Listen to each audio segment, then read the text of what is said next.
남의 잘못을 보았을 때, 이것이 오늘 말씀의 주제입니다. 오늘 본문 마태복음 6장 12절에 우리가 우리에게 죄 지은 자를 사하여 준 것 같이 우리의 죄를 사하여 주시옵고, 주기도문은 하나님의 이름, 영광, 이름에 대한 그것을 먼저 하고요. 하나님을 위한 탄원이 기도가 세 가지가 있습니다. 그리고 우리 인간들을 위한 탄원이 세 가지가 있고, 마지막 주님께 영광 돌리는 기도로 마치게 됩니다. 그 인간에 대한 기도의 세 가지 중에 첫 번째가 일용할 양식을 주시옵고입니다. 그 두 번째가 우리가 우리에게 죄 지은 자를 사하여 준 것 같이 우리의 죄를 사하여 주옵소서, 죄 용서에 대한 것입니다. 일용할 양식 다음으로 주님은 이 땅에서 필요한 것이 사람 사이에 죄 용서라는 것입니다. 이 죄 용서야말로 하나님께 영광이요, 자신과 이웃의 행복을 위해 우리 인간 생활에서 실질적으로 가장 필요한 요소이기 때문에 하나님은 일용할 양식 다음에 이 기도를 하라고 우리에게 말씀해 주고 있다는 것입니다. 이 의미는 첫째, 용서는 하나님을 닮는 성화입니다. 그리스도인이 최고로 추구해야 될 것이 주님을 닮는 성화인데, 그 성화의 한 모습이 바로 용서라는 것입니다. 용서할 때 하나님께 가장 큰 영광을 돌리게 됩니다. 다시 6장 12절 봅니다. 우리가 우리에게 죄 지은 자를 사하여 준 것 같이 우리의 죄를 사하여 주시옵고. 이 구절은요, 사실 굉장히 주기도문에서 제일 큰 난해 구절 중에 하나입니다. 의문점이 하나 있는데요. 왜 우리 일상생활에서 참 필요한 게 사랑 아닙니까? 사랑 없이 살 수가 없거든요. 그래서 일용할 양식 다음에 우리에게 사랑을 주옵소서, 이 기도가 더 우리에게 피부에 와 닿지 않을까요? 주기도문에 사랑에 대한 구절이 없습니다. 대신에 용서가 들어가 있어요. 그 이유가 뭔지 아십니까? 용서가 바로 사랑이기 때문에 그렇습니다. 용서가 곧 사랑이요, 사랑은 덮어줌이고, 하나님의 사랑이 우리의 실생활에 나타나는 형태가 바로 용서이기 때문에 그렇습니다. 그럼에도 불구하고 이 구절이 제일 어려운 난해점 중에 하나입니다. 목사에게 성경에 난해점이 오면 첫째, 기도해야 돼요. 이 뜻이 뭡니까 하고 성령님께 기도해야 됩니다. 두 번째, 원어를 분석해야 됩니다. 철저한 지성과 학문, 문법적 사항을 원어로 분석해야 돼요. 세 번째, 수많은 주석을 참고해야 돼요. 네 번째, 이것을 적용했던 다른 목사님들의 수많은 이야기를 들어봐야 돼요. 이 모든 걸 연구해 봐야 돼요. 그래서 난해점들을 풀어가거든요. 이 구절이 제일 어려운 구절입니다. 왜냐하면 우리가 우리에게 죄 지은 자를 사하여 준 것 같이 우리의 죄를 사하여 주옵시고 라는 것은 굉장히 큰 오해의 여지가 있습니다. 우리가 죄 용서를 받고 구원받는 것이 우리가 다른 사람의 죄를 용서해 주었기 때문에 그 근거로 구원받는다라고 오해할 수가 있다는 것이죠. 다시 말해볼까요? 우리가 우리에게 죄 지은 자를 용서해 주었으니까 하나님도 우리의 죄를 사하여 주옵소서 라든가, 우리가 우리에게 죄 지은 자를 사하여 준 것 때문에 우리의 죄를 사하여 주옵소서 라고 해석할 수도 있고, 우리가 우리에게 죄 지은 자를 사하여 준 것에 근거하여 우리의 죄를 사하여 주옵소서 라고 해석할 오해의 가능성이 이 구절에 굉장히 많기 때문에 그렇습니다. 우리가 설교 때, 성경 공부 때 수없이 귀에 못이 박히도록 들은 것이 뭡니까? 구원은 하나님의 은혜였죠. 예수 그리스도를 이 땅에 보내주심으로, 그가 십자가에서 우리의 모든 죄를 짊어지고 돌아가심으로 우리가 그 주님을 영접했을 때 받는 하나님의 전적인 은혜가 구원인데, 이 구절을 잘못 해석을 하면 우리가 다른 사람의 죄를 용서해 주는 그 근거로 우리의 죄가 용서받는구나, 이렇게 해석할 수 있는 여지가 있기 때문에 그렇습니다. 저는 결론만, 그 연구의 과정, 원문 분석의 과정을 다 생략하고 결론만 말씀드립니다. 이때 중요한 것이 죄란 무엇인가를 봐야 돼요. 우리의 죄를 사하여 주옵소서, 우리가 우리에게 죄 지은 자를 사하여 준 것처럼 할 때 그 죄가 뭔가 복수로 되어 있습니다. 헬라어로 오페일 레마타, 부채들, 빚들, 그러니까 빚을 지다라고 말하는 그 빚으로 되어 있어요. 누가복음에는 그래서 빚으로 되어 있는데, 복수로 되어 있습니다. 이것은 우리의 근본적인 원죄, 하나님을 떠난 근본적인 죄 문제를 다루고 있는 것이 아니라 생활 속에서 일어날 수 있는 일상의 범죄의 문제를 다루고 있다는 것입니다.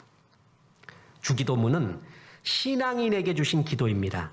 그렇다면 주님이 가르쳐준 이 용서를 구하는 기도의 내용은 우리에게 구원과 관련된 죄가 아닙니다. 일상 속에서 수없이 범하고 있는 죄들, 그에 대한 이야기예요. 하나님을 떠난 근본적인 죄를 이야기할 땐 대개 결정적 단수로 되어 있습니다. 이건 복수로 되어 있고요. 이 구절을 이해하기 쉽게 하기 위해서 요한복음 13장에 보면 예수님이 세족식하는 장면이 나오죠. 그래서 제자들의 발을 닦여줘요. 그때 베드로는 내 발 아니라 온 몸을 닦여주십시오 하고 오버합니다. 그럴 때 주님이 목욕을 한 사람은 발만 닦아도 된다. 그 귀중한 이야기를 해줍니다. 온 몸을 씻은 사람, 목욕을 한 사람, 그것은 뭐냐 하면은 죽음으로부터 구원받은 사람, 하나님을 떠난 것으로부터 다시 돌이켜 구원받은 사람을 목욕한 사람으로 표현합니다. 그런 사람도요, 일상적인 생활에 수없이 죄를 범하거든요. 발이 더러워져요. 그런 사람은 발 씻음이 필요하다. 다시 말해서 너희들은 예수 그리스도를 말미암아 하나님을 떠난 근본적인 원죄로부터 구원을 받았다. 그런 사람은 이제 매일매일 발 씻는 것이 필요하다라고 얘기한 거예요. 그것이 뭐냐면 죄 들을 의미입니다. 우리는 구원받았지만 말로, 행동으로, 마음으로 수없이 죄들을 범하고 있잖아요. 일상생활 속에서. 매일매일의 발 씻음이 필요해요. 일용할 양식도 매일 필요하듯이 우리의 죄도, 일상 속에서의 죄도 매일의 회개가 되게 필요합니다. 매일의 회개, 죄로부터 돌이키는 그것을 의미한다라는 것입니다. 그래서 결론적으로 말씀드리면 죄사함을 이미 받은 자가 드리는 약속의 기도, 탄원의 기도라는 의미입니다. 죄사함을 구원받은 사람이 어떤 삶의 태도를 가져야 되는지, 특히 이웃의 죄나 죄를 보았을 때 어떤 태도를 가져야 되는지 그에 대한 기도라는 것이죠. 그래서 제가 이 기도를 쉽게 사역을 해보았습니다. 이런 의미입니다. 하나님, 우리들의 죄들을 용서해 주시옵소서. 그와 동시에 우리도 우리에게 빚진 자들, 죄 지은 자들을 용서하겠습니다. 그 의미입니다. 하나님이 우리의 죄를 이렇게 용서했듯이 우리도 우리에게 빚지고 죄 지은 사람들을 용서하기 원합니다 하는 그리스도인의 죄사함 받은 사람들의 탄원의 기도라는 것입니다.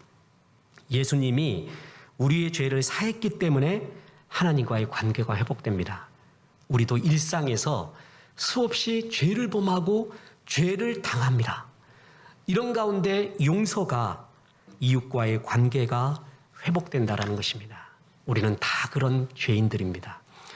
죄 용서란 덮어주는 것을 의미합니다. 시편 85편 2절에 보면 주의 백성의 죄악을 사하시고 그들의 모든 죄를 덮으셨나이다. 사하다, 덮다가 동의어로 나오고 있어요. 대칭어 같은 언어로 나오고 있습니다. 용서의 다른 의미는 덮는다라는 것입니다. 여러분, 신앙에서 굉장히 중요한 것이 속죄소, 은혜의 보좌, 시은좌, 시은소라는 것입니다. 예수님이 너희의 죄를 다 감당하고 너희의 아픔을 다 체험했으니까 어느 때를 만나도 은혜의 보좌 앞에 나오라.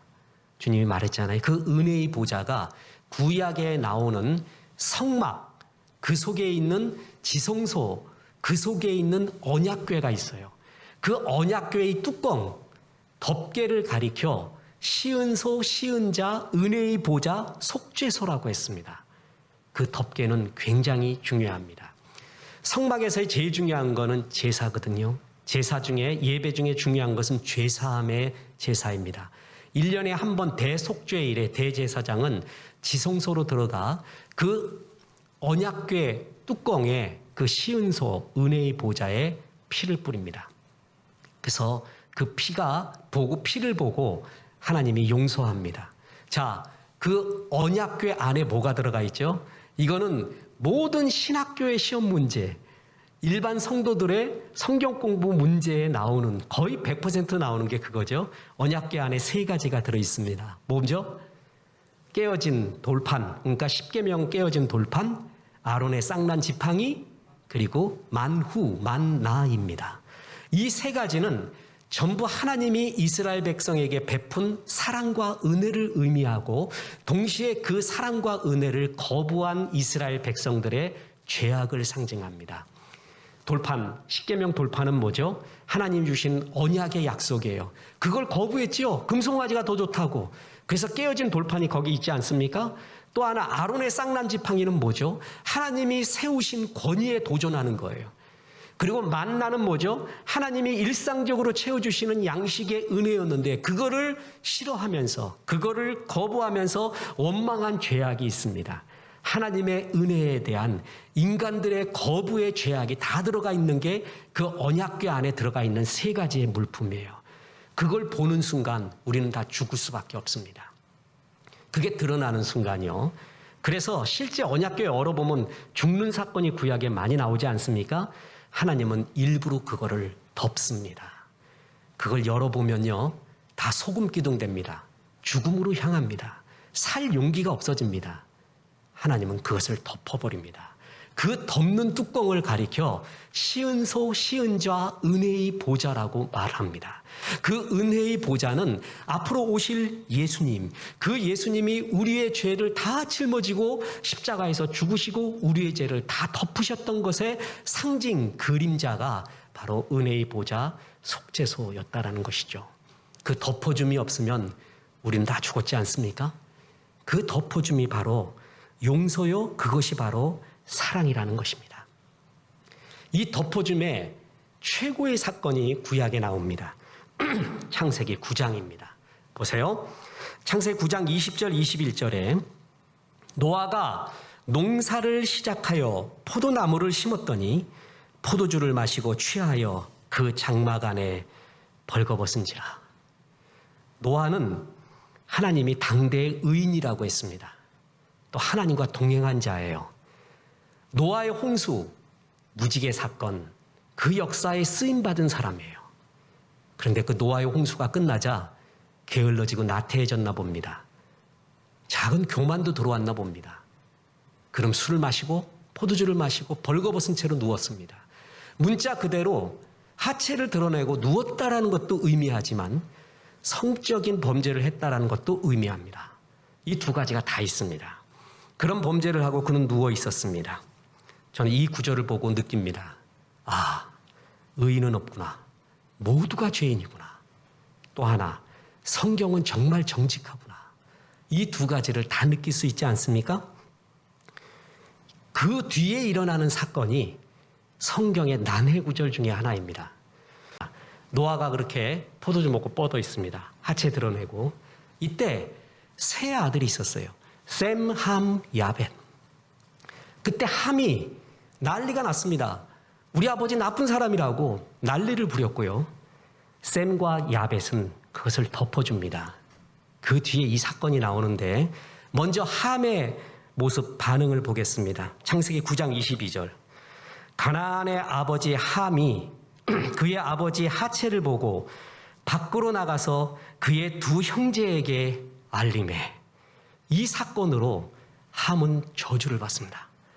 근데 그 저주가 너무나 시쳇말로 빡셉니다. 정말 가슴에서부터 우러나오는 저주를 받았어요. 저는 이게 의문이었어요. 함의 죄가 그토록 나쁜 거였는가? 함은 거짓말하지 않았어요. 자기 나름대로 사실을, 팩트를 말했단 말이에요. 하나님은 이 함을 엄청나게 저주했습니다. 주님의 이 마음이 뭘까? 이것은 원어로 봐야 정말 더 그 깊은 해석이 나옵니다. 왜냐하면 아버지의 하체를 보고 밖으로 나가서 두 형제에게 알렸다 그랬죠. 이때 보았다라는 말이 히브리어에 라아로 되어 있습니다. 이 말은 우연히 힐끗 본 것이 아니라 의도를 가지고 주목하여 감찰했다라는 의미입니다. 아비의 하체를 보고 의미 있는 웃음을 씩 웃으면서 현장을 포착했다는 의기양양한 표정, 그 싸늘한 표정, 의도를 갖고 살펴봤다라는 이야기. 누구예요? 아버지인데 말이에요. 바로 그것이 문제였습니다. 또 하나, 나가서 고하메라고 나오죠. 이 고하메가 히브리어로 나가드라고 되어 있습니다. 보통 말하다는 아마르라고 되어 있습니다. 근데 이 나가드는 그냥 말한 게 아니라 떠들어댄 것입니다. 동네 사람들 여기 와 보십시오. 이렇습니다. 누설하고 떠버리고 다니고 아버지를 염려하기보다 아버지가 이런 사람이라고 떠버리며 사람들에게 충정질하는 그 모습이었습니다. 노아의 행위는 분명 죄입니다. 그가 술에 취해 자식들 앞에 부끄러운 모습을 노출시킨 것은 간과할 수 없는 실수입니다. 그러나 그 아버지 노아를 존중하지 않은 것, 사랑하지 않은 것, 하나님은 그것을 더 큰 죄로 여겼습니다. 말도 못한 저주를 이때 받게 됩니다. 자, 다른 두 아들의 이야기를 보면 왜 저주를 받았는지 압니다. 다른 이 이야기들은 셈과 야벳은 이런 행동을 합니다. 창세기 9장 23절. 셈과 야벳이 옷을 가져다가 자기들의 어깨에 메고 뒷걸음쳐 들어가서 그들의 아버지의 하체를 덮었으며 그들이 얼굴을 돌이키고 그들의 아버지의 하체를 보지 아니하였더라. 이해되십니까? 안 봤어요. 들으려 하질 않았어요. 보세요. 어깨에 메고 히브리권 문화에서 최고의 존중과 섬김의 태도, 그게 어깨에 메는 거예요. 언약궤가 보통 수레에 옮겨지는데 결정적으로 안치될 때는 제사장들이 어깨에 맵니다. 어깨에 메는 것은 최고의 섬김과 헌신을 상징합니다. 그들은 또한 하체의 아버지를 뒷걸음질쳐 들어갑니다. 얼굴을 돌이켜 보지 않습니다. 일부러 보지 않으려는 태도예요. 듣지 않으려는 태도예요. 뿐만 아니라 덮었다고 했죠. 야벳이 옷을 가져다가 아버지의 하체를 덮었대요. 이 옷이 히브리 원어에는 핫 시물라, 하라는 정관사가 들어가 있어요. 그냥 옷을 덮은 게 아니라 그 옷을 덮었어요. 아버지의 옷을 덮었다는 거예요. 아버지가 그냥 헬렐레 해가지고 하체 드러내고 누웠어요. 아침에 일어나 보니까 아들의 옷이 자기 덮여 있어. 아이고, 밤사이에 무슨 일이 일어났던 거냐? 도대체 무슨 일이 일어났던 거야? 야, 이 큰일 났다, 이거. 우리 아들이 다 봤을 텐데, 이거. 이 아들 옷 있잖아, 이거 어쩌면 좋겠는가. 그럴 수 있잖아요. 그래서 최대한 배려를 한 거예요. 그 배려가 뭐예요? 핫시물라, 그 옷, 아버지의 옷을 덮어줍니다. 여기서 볼 수 있는 게 뭐예요? 실수하고 잘못을 한 아버지라 할지라도 그것을 보지 않으려 하고 덮으려 하면서 그의 존경과 사랑을 그대로 표현하지 않았습니까? 이 셈과 야벳에 하나님은 한없는 축복을 합니다. 보세요. 창세기 9장 26, 27.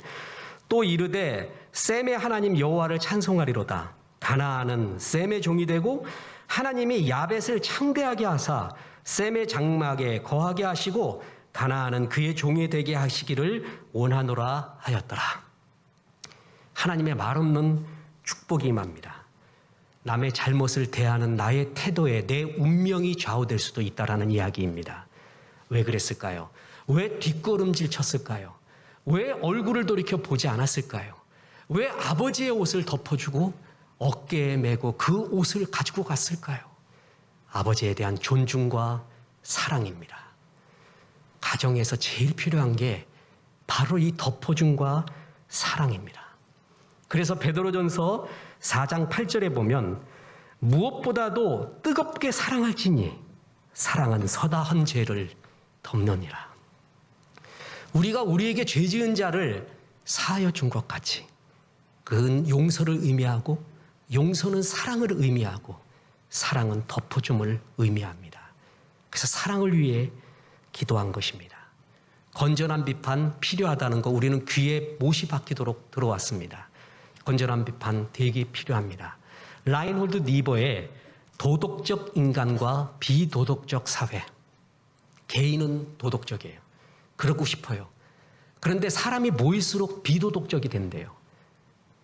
클수록 더 비도덕적이 된대요. 그래서 사랑은요, 국가에 적용될 때는 정의로 적용이 되는 거예요. 사랑은 여러 얼굴이 있는데 국가라는 데서 사랑이 적용되기 위해서는 정의라고 이야기합니다. 그리고 개인과 가정에서 사랑이 적용될 때를 사랑이라고 말합니다. 사랑과 정의는 같은 말이에요.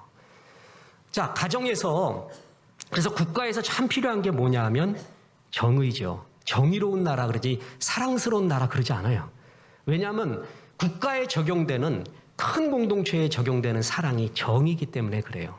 근데 가정에서는 사랑이 그토록 중요합니다. 너 가정에서 뭘 배웠냐 그러니까 정의의 이름으로 심판하는 걸 배웠습니다. 그런 사람 아무도 없습니다. 가정에서는 배우는 게 사랑이에요. 덮어줌이에요. 교회도 뭐냐 하면 하늘의 가정이에요. 하늘 가족이에요. 그래서 여기서 정말 필요한 것은 사랑입니다. 다 용서받아야 되고 용서해야 될 사람들이에요. 사랑과 덮어줌.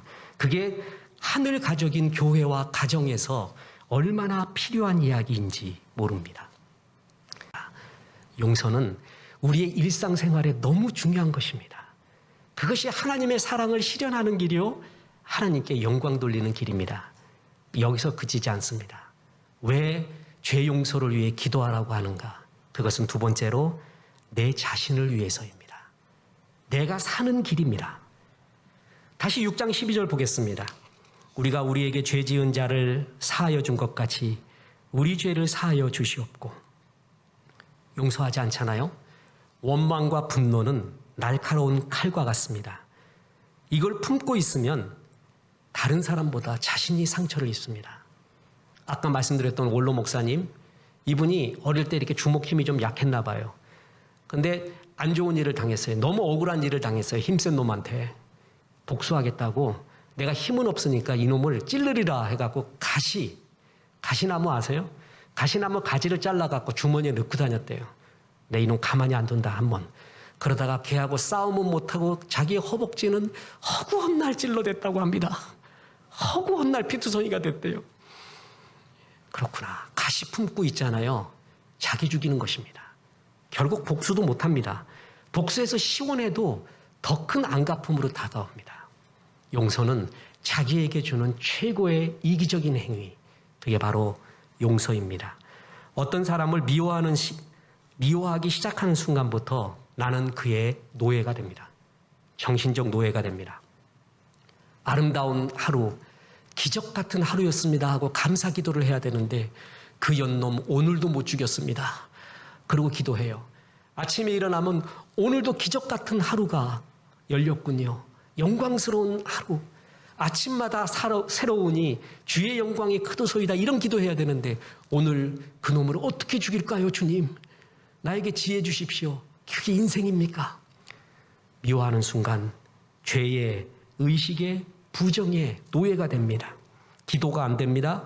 우리 영혼을 분노로 불사르게 됩니다. 그래서 아름다운 설교자 스펄전 목사님은 하나님께 죄 용서 받았을 때 그렇게 기뻤는데 이 세상 살면서 그와 똑같은 기쁨이 하나 있었대요.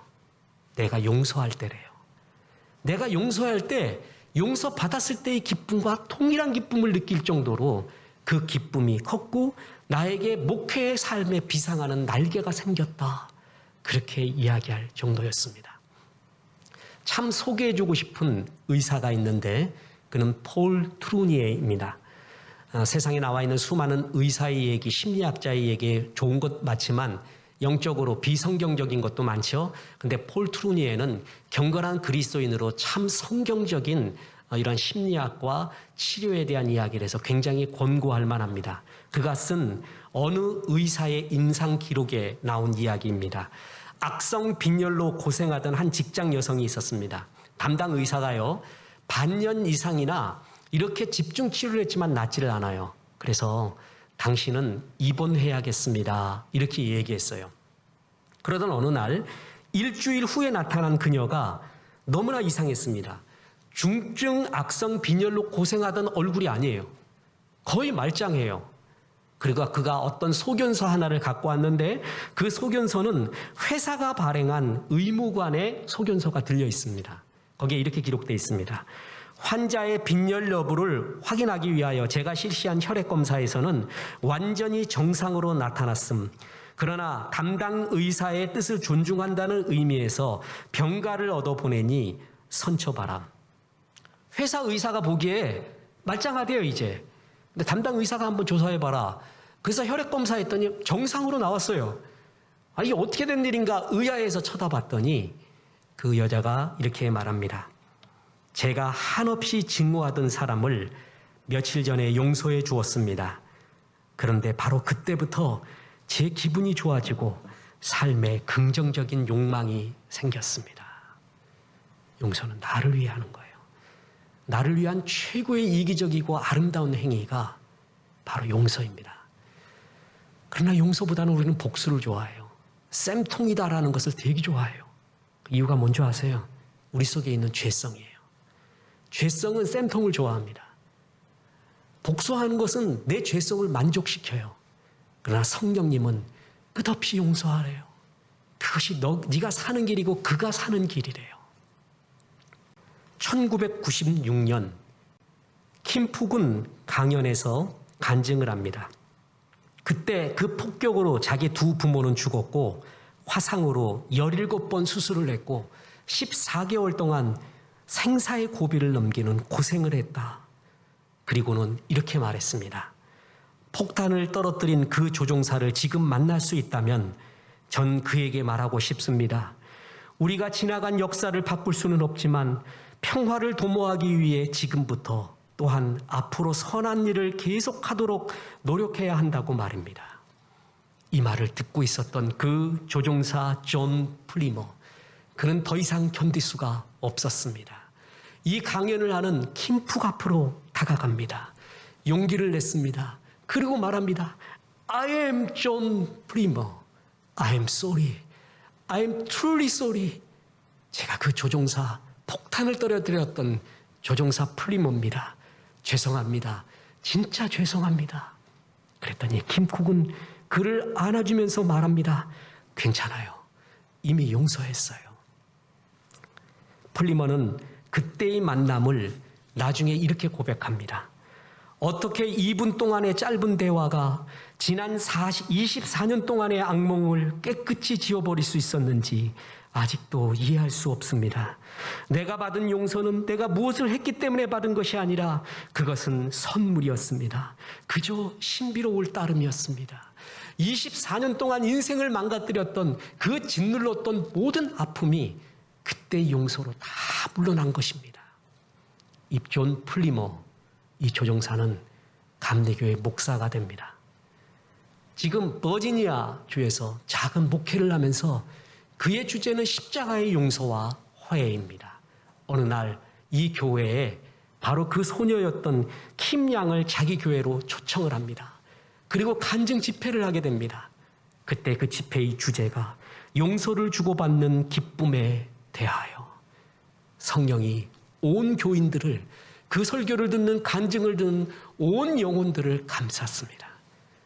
우리가 우리에게 죄 지은 자를 사하여 준 것 같이 일상생활에서 양식 이상으로, 양식만큼으로 우리의 관계와 현실에서 얼마나 중요한 것이 이 용서와 덮어줌 사랑인지 온 성도가 깨닫게 되었습니다. 우리가 우리에게 죄 지은 자를 용서하여 준 것 같이 남의 잘못을 대하는 나의 태도가 나의 운명을 좌우합니다.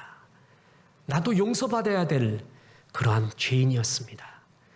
나도 용서를 해줘야 될 또한 우리의 사명이 우리에게 있습니다. 용서하고 용서받아야 될 우리들이기에 주의 은혜에 늘 젖어 있어야 되고 하나님의 사랑인 용서와 사랑을 실천하면서 나와 이웃을 다 살리는 귀한 종들 되길 주 예수의 이름으로 축원합니다.